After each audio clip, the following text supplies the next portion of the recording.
morning. This morning I'm going to talk about something that is a real reflection of the teachings of Agni Yoga. The teachings of Agni Yoga emphasize the importance of change, of transformation, of striving, of moving ahead, of having a strong sense of direction. The underlying theme is self-perfectment. And self-perfectment and striving and transformation are all signs of a person that is called in the teaching either an aspirant or a disciple. So our understanding is that an aspirant or a disciple is not a person who is stagnant. They will not remain the same. They're either going to move ahead rapidly or according to a rhythm that is in harmony with their unfolding human soul. But you'll never find an aspirant, a disciple, an initiate standing still. In other words, that person will not be inert. They'll never be satisfied with who they are and what their life is about, and they don't dwell in the past. They think about infinity, and they position themselves in life according to the infinite. So today I'm going to be talking about something that's very simple, but it's exciting. It's exciting to know how change can come about. And even though it requires hard work, nonetheless it's exciting, because for people like us who don't ever want to become stagnant in their life, now we have, and I'll be sharing a little bit of this morning, we have a guideline, this direction that says this is how the process of self-perfectment takes place. And it begins by making our personality real. 2 weeks ago, I talked briefly about the personality and giving birth to the spiritual self. Today, I'm going to be talking further about the personality, starting with the fact that the teaching says, and this might be shocking to you, but the teaching says, most of us do not yet have personalities. So this statement is an indication that we're not talking about, let's say, a Hollywood personality, or personalities that we all know and see in movies and television and the media and so on and so forth. Now we're taking an esoteric approach when we say the teaching says that most of us do not have personalities yet. We're told that we can learn certain things about the personality life of a person through keen observation. Not only keen observation of others, but ourselves as well. So in this observation, we may learn that some people are only 99% physical, 10% are emotional, and others may be mostly mental. So we can see these are 3 different types of people and their personality life. 99% physical, 10% emotional, or mostly mental. So just observe this coming week or this coming year or the rest of the year. Engage in an observation, quiet observation, non-judgmental observation, because you just want to learn about the nature of that person. Are they more physical, more mental, a little bit emotional? Just observe. We're told that those who are totally mental do not have emotions, and their bodies are skinny and unhealthy. The personality is a balance that is coordinated. The personality is a balance that is coordinated with our three bodies. A balance that is the outcome of the coordination of the physical, emotional, and mental bodies. So when we say a person has a personality, we are saying that that person has a really beautiful body, beautiful emotions. Their emotions are strong, and their mind really works. They think, they're sharp. That's when we say that person has a personality. Now let me share this morning the esoteric process of how a personality is built, how the personality fuses with the higher self, and how the soul-infused personality is geared with the monad and divine expression ultimately achieved. So we have in our physical body a little diamond seed in the fourth, it's termed the fourth etheric plane. And the seed is called a physical permanent atom. This physical permanent atom has a magnetic electric center. Everything that happens physically is recorded in this permanent atom. Whatever we are thinking, feeling, and saying is registered in this physical permanent atom. Now, even if you've heard this before, stay awake, because it will remind you of things that you've forgotten. And you say, who cares? But it's, if you are that aspirant, if you are that disciple, if you are that initiate, you are going to care and want to remember. This, and you'll see why, this atom registers all activities that we have done, all physical activities. For example, if you stole something, it is there. If you killed somebody, it is there in that physical permanent atom, and so forth.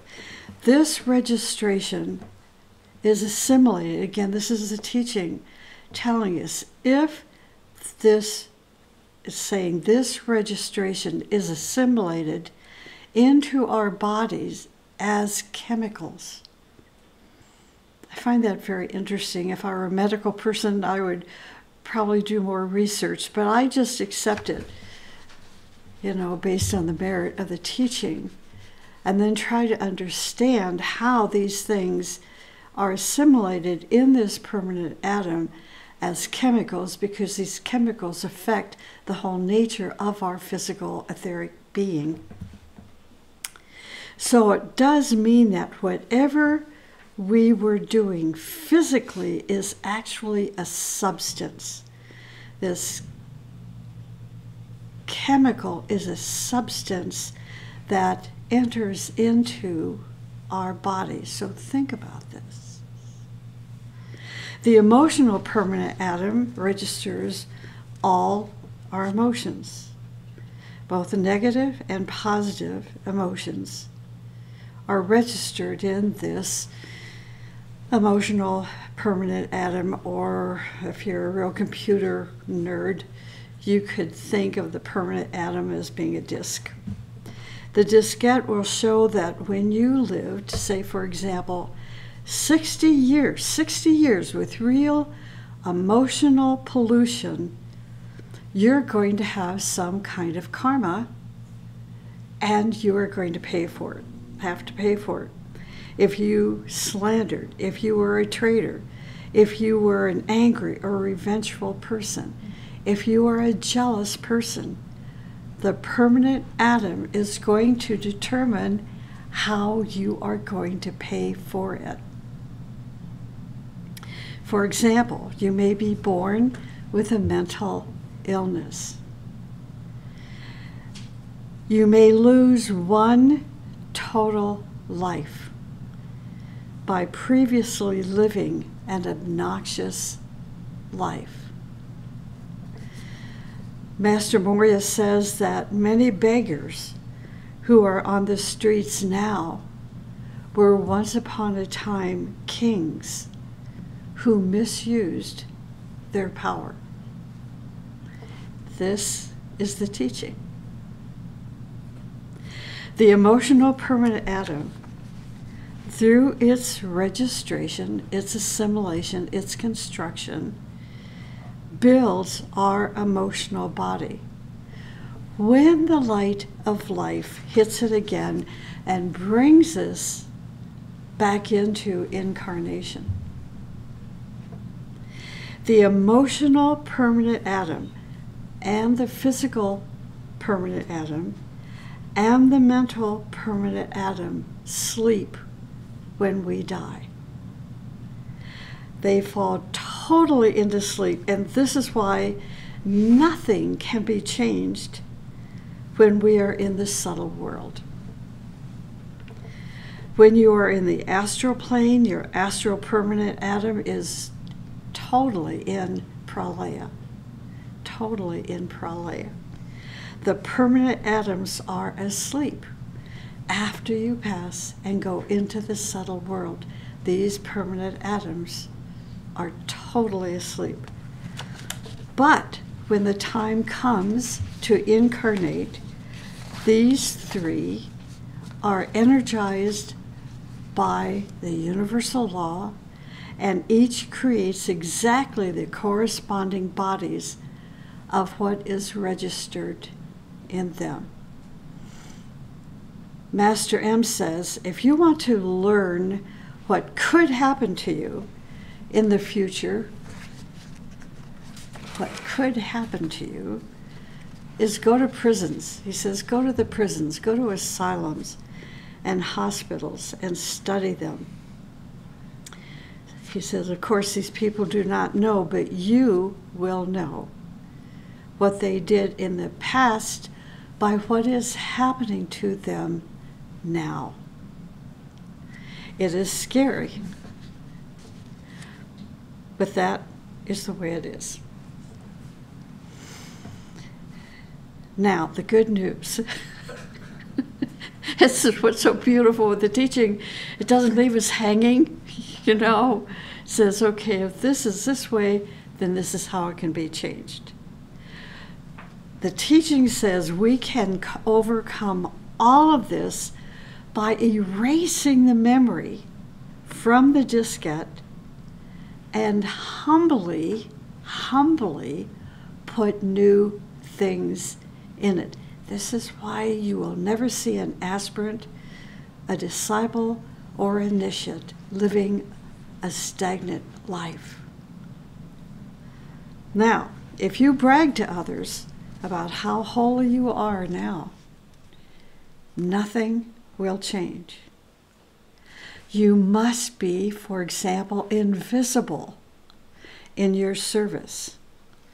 So, this change, at least we can put new things in the diskette, and we can change it to a certain percentage. This is why Buddha works so hard to make people arhats. You want to become a third degree initiate.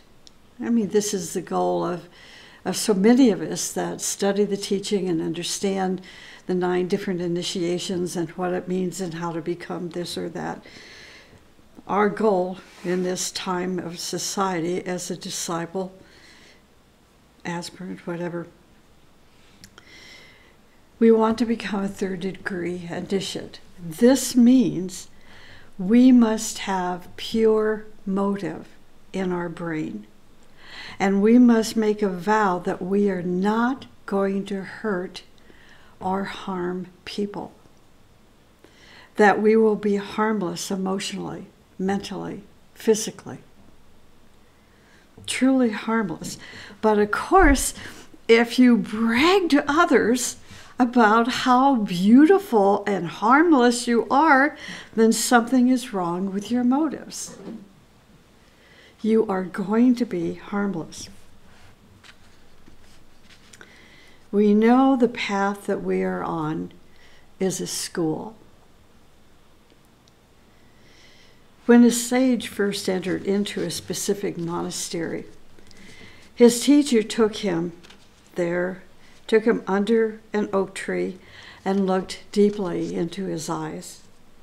And he said softly, "This is a school from which you must graduate with honor.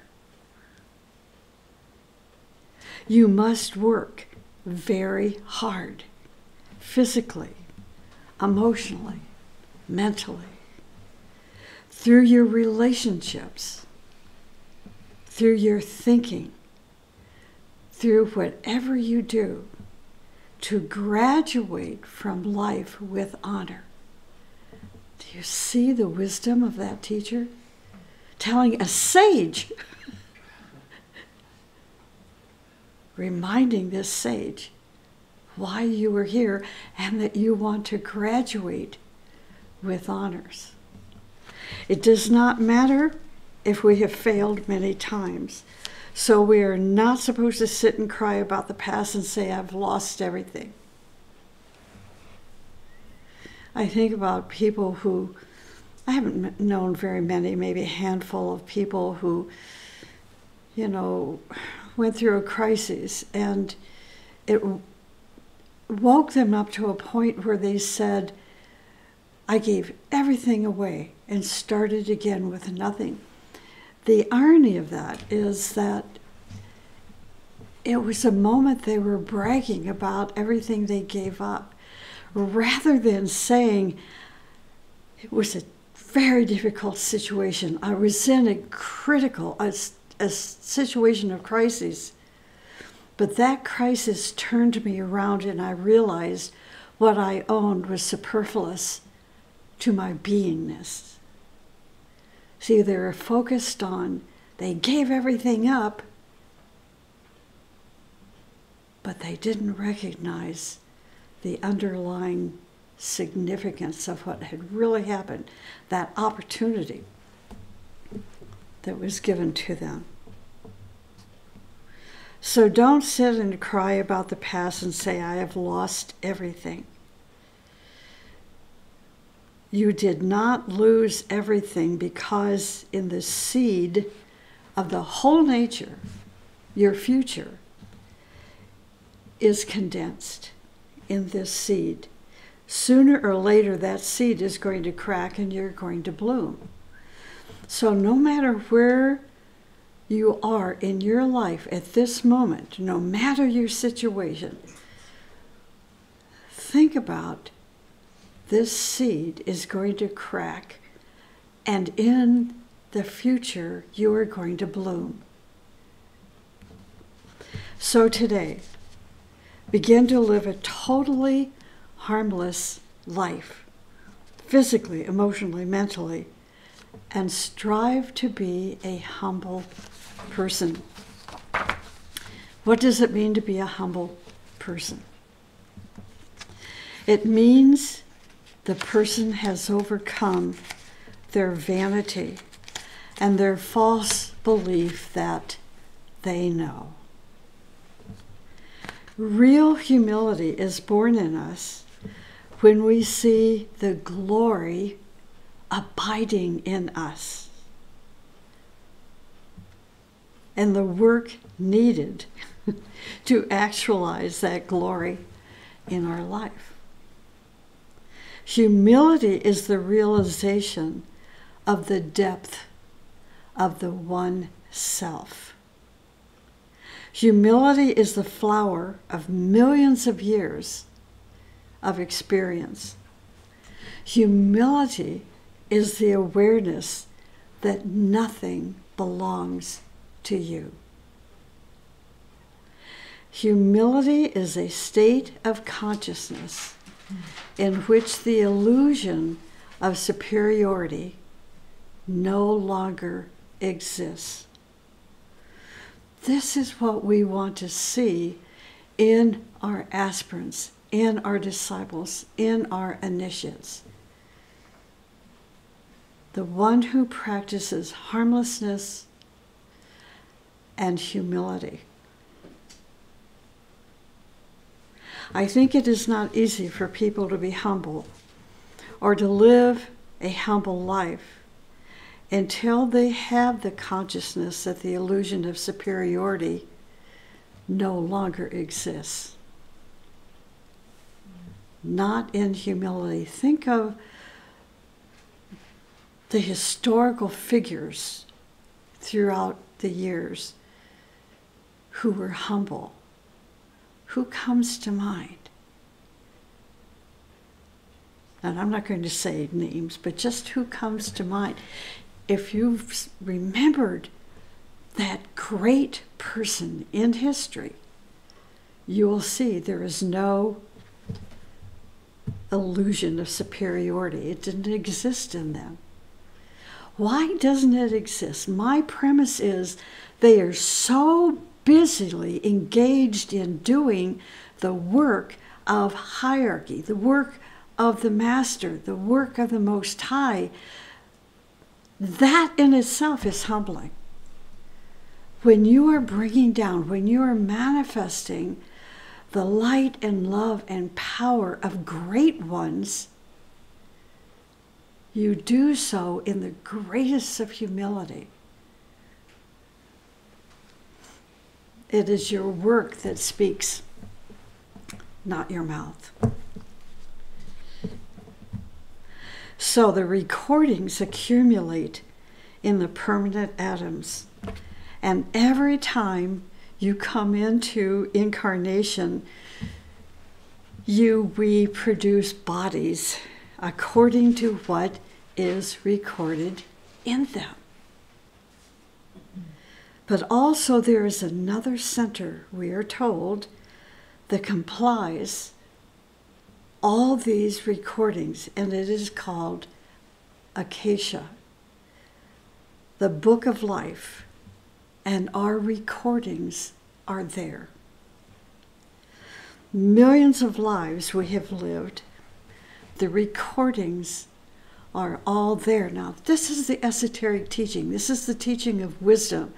This is the teaching that when I was young, I was so hungry for and had this deep yearning to understand and to know more about life and reincarnation and the purpose of life, and trying to find people that could help me.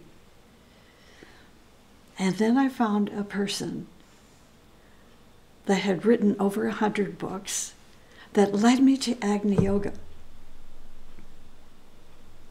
And now, this gift that has been given to all of us, all of our answers, up to now anyway, can be found in this teaching called Agni Yoga. So Agni Yoga is not some abstract, teaching. It's a teaching of living ethics. In this teaching of living ethics, we learn about the Akashic records. We learn that in these Akashic records, millions of lives that we have lived, the recordings are all there. When we're told that when we are a 6th degree initiate, permission will be given to us to go to the Akashic Library and to see our life. So, karma. Karma based on the accumulation in the permanent atoms calculates our fate. Do you see? God is not punishing you. You created your life. God gave to the world the rules to live by, and then stood back to let us live life according to our little wills or to his will.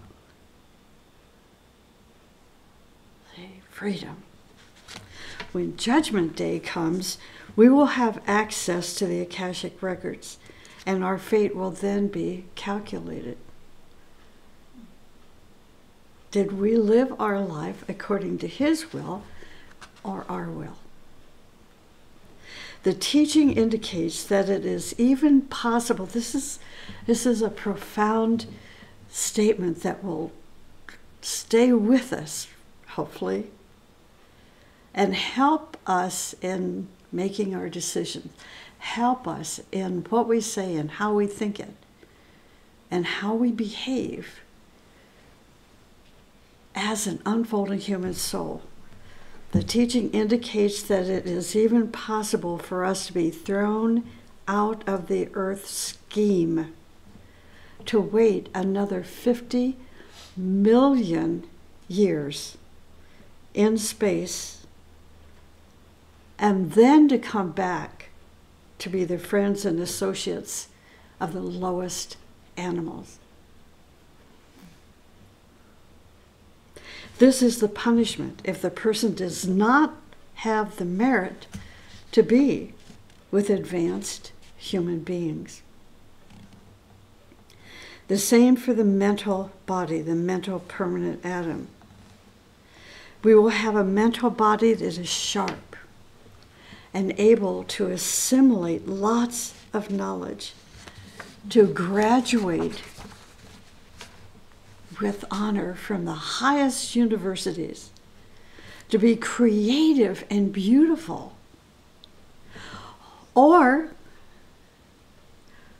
we will have a mental body that has cuts in it. In other words, cleavages. We have these three bodies, and when these three bodies are coordinated and sensitive to each other and help each other totally, now we have a personality. This is a personality. When the physical, emotional, mental bodies are coordinated and sensitive to each other and help each other, now we have a personality. Unless they are coordinated with each other and cooperate with each other, we do not have a personality. We have personality bodies, but not yet a personality. Now here's a strange story, but it's easy to understand an example of a false personality. There's a story about a bishop who had a very nice cat. He spent lots of time with the cat instead of giving attention to the people. One day he invited another bishop to visit him. He said, "I have a great surprise for you." And when the bishop came, he asked him to sit and wait. Suddenly, this is so funny, suddenly the cat came in with a tray and 2 teacups in his paws, and he offered the tea to the bishop. The bishop was impressed, but thought to himself, this is a false personality. This was not the personality of a cat. While exclaiming over the cat, he was also planning how to expose the true nature of the cat. When the guest bishop went home, he trapped a mouse and he put it in his pocket. And he called the other bishop and asked, "Can I come and see your cat again?" She was fantastic. So he went back, and when the cat brought the tray with the cups of tea, he took the mouse out of his pocket and released it. The cat dropped everything and ran after the mouse. This is how a false personality acts. I mean, is that not a visual? This is how a false personality acts. You try artificially to be that man, to be that woman, to be something else, but underneath, a cat remains a cat. So you are going to destroy artificiality. Your personality must be your own flowering. A leader cannot succeed if they do not see what people are around them. They must see how much reality exists in that person, in that man or that woman. How much retention is in them. If the leader does not discriminate between falsehood and reality in people, they're going to fail in their leadership. We could talk an hour about this, but I won't. So, we have to think about this. As your personality senses the physical, emotional, and mental bodies organized and cooperating with each other, then your sensitivity increases.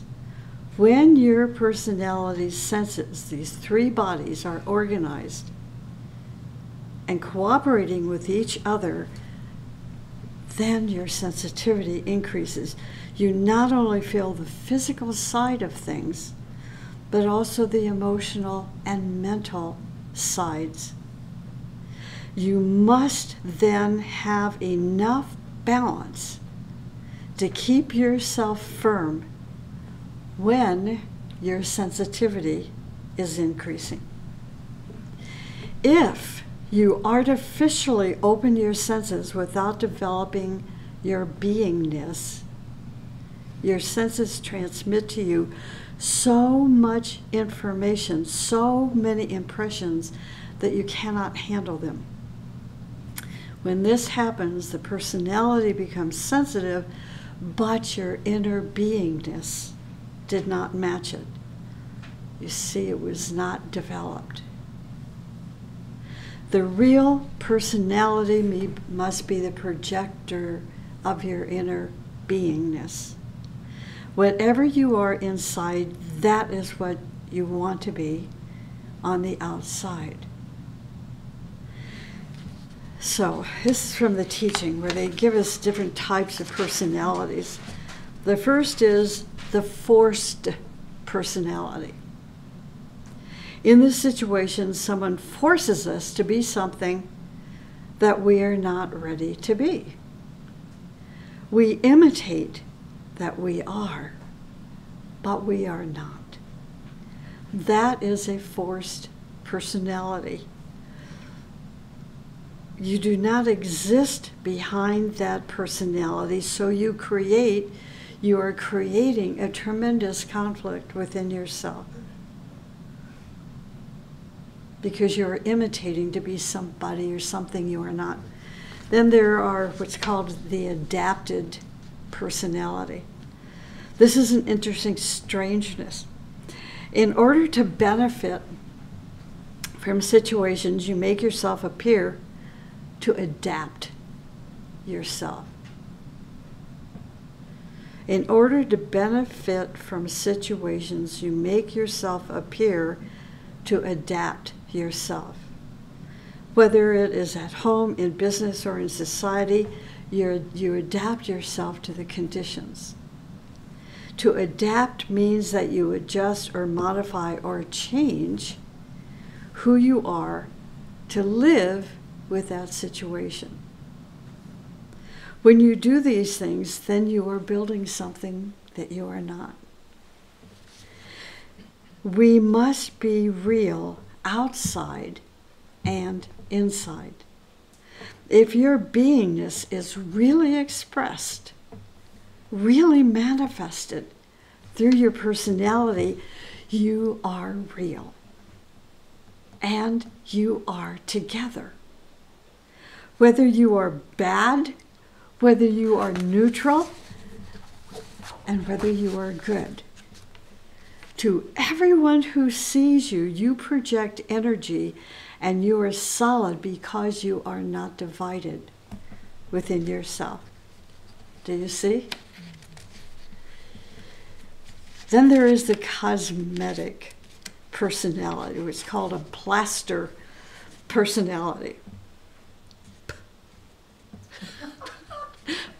Plaster personality, we can remember that. So for example, you see that your face is really ugly, and what do? You change your hair, you put on makeup, earrings, and other things, and make yourself a cosmetic personality. A plaster personality. So a plastered personality is not you. What is happening is that you are creating a psychological complex that makes you frozen. You imitate and believe so much in your imitation, in your pretending, you eventually become what you believe. This is the denial of your real beingness. You are now something else, and you believe what you have become. Then there are also frozen personalities. There are people with a frozen personality who on the path of their life's journey were crystallized into an image, frozen into an image from which they cannot free themselves. This happens because of an intense fear or a hypnotic suggestion. A suggestion was given to them either physically, emotionally, or mentally, and they froze at a certain age, remaining at that age for their whole life. For example, if a parent says to a child who is 5 years old, "I wish you to be what I wanted to be, a talented movie star. And I see that you have that talent to be a super movie star." And so the child thinks that their destiny is to be a talented movie star. But since that talent is not part of their soul, they will try and try, but fail each time because it is not what they have as a talent to be. That child will always think that they are a superstar. Even when they are 70 years old, they will still think that they were that child superstar. This happens also emotionally. This is why we have emotionally immature people. They do not mature, no matter what you tell them, because they are hypnotized and frozen in that age. Mentally, we have frozen people. If somebody is told that they are stupid, and at the time they accepted it, they will play stupid in everything they do and remain stupid because they were frozen, see, in that snapshot of time. To change our personality, we must go to the foundation. The personality is the projection of our real beingness. Whatever it is, we need to go to our inner beingness and reinforce our beingness so strongly that it starts to crack our false personality. So try to work and eventually make your personality an exact replica of what you are inside. This can be done through strengthening your beingness through meditation. People say, I don't have time to meditate. I try to meditate, but it just isn't for me. Well, okay. But if you want to be an aspirant, a disciple, or an initiate, if you want to someday become an Agni Yogi, now is the time to figure out who you really are. And this is why you're not going to be, even if you are 95 years old, you're not going to be a stagnant human being. I think of, have you ever been to a pond or a lake that is stagnant? It has this green muck on the top of it and it stinks. It's stinking because it is degenerating. It is deteriorating. We don't want to do this to our divine spark. This is why every day we want to strive towards self-perfectment, to become a beautiful, integrated, coordinated personality, where that personality is so aligned and tuned to the archetype of what it is going to be in its full beauty, full manifestation, that we are going to work hard and strive every single day to make ourselves a personality so that we can now finally step into the intention of our incarnations. So I think that's enough. One more thing. Almost enough. Remember, your soul is not your personality. Okay, your soul is not your personality. Adaptability. I talked about that a little bit earlier. This is from another point of view. It needs to be understood in the right way. We are going to adapt our personality to our soul. Adaptation is great if you are adapting your personality to higher principles, high principles that are working in life. Those people who have real beingness and their personality is a projection of their soul have a very hard time living in a society where beingness is non-existent and only plastered personalities exist. There is not reality in them. And they want you to be unreal like them. So I'll leave you with this. Okay. Thank you for listening.